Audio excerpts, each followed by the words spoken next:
Ainda sobre a situação envolvendo a instabilidade na Síria, a partir da deposição do presidente Bashar al-Assad e da tomada do poder por esses grupos rebeldes, inclusive, que vários deles têm conexões com a própria Al-Qaeda, com o Estado Islâmico. Israel toma medidas unilaterais para proteger a própria fronteira diante dessa situação de instabilidade. O ministro da Defesa, Israel Katz, nós colocamos isso também, publicamos no nosso site, determinou a tomada integral da zona tampão entre Israel e Síria, uma zona tampão que existe desde 1974 e que é patrulhada pela Força UNDOF, as tropas da ONU nesse território. Esse território tem 235 quilômetros quadrados. Para você ter uma ideia, mais ou menos, a cidade de Lisboa, em Portugal, tem 100 quilômetros quadrados. Seria algo como o dobro, mais ou menos um terço desse território. Um território relativamente bastante grande.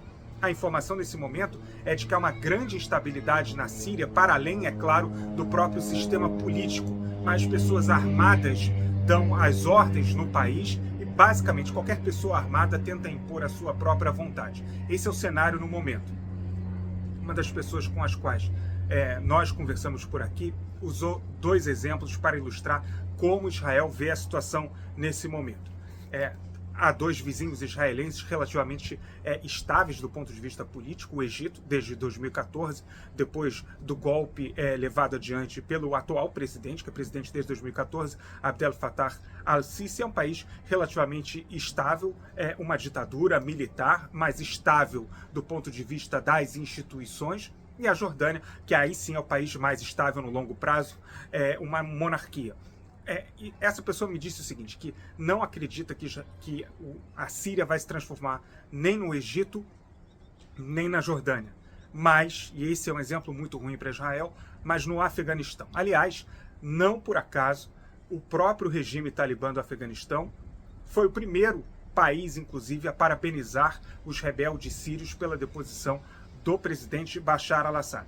Esse é o cenário que compõe os elementos com os quais Israel trabalha nesse momento e, por isso explica, em boa medida, as decisões tomadas por Israel de tomar o Monte Hermon, o lado sírio do Monte Hermon. Existe o lado israelense, existe o lado sírio. Israel tomou o lado sírio. E também de tomar essa zona tampão. Existe a possibilidade, inclusive, que essa zona tampão seja ampliada, porque Israel não quer correr nenhum risco de que aquelas cenas do 7 de outubro de 2023, eu já disse isso no vídeo anterior, voltem a se repetir por aqui, com homens dentro de caminhonetes a cruzar a fronteira armados e a entrar no território israelense. Importante também dizer, repetir, claro, que existe um cessar-fogo entre Israel e o Líbano, portanto, que está a vigorar, inclusive, e que tem se mantido, apesar de toda a fragilidade da situação. Israel busca convencer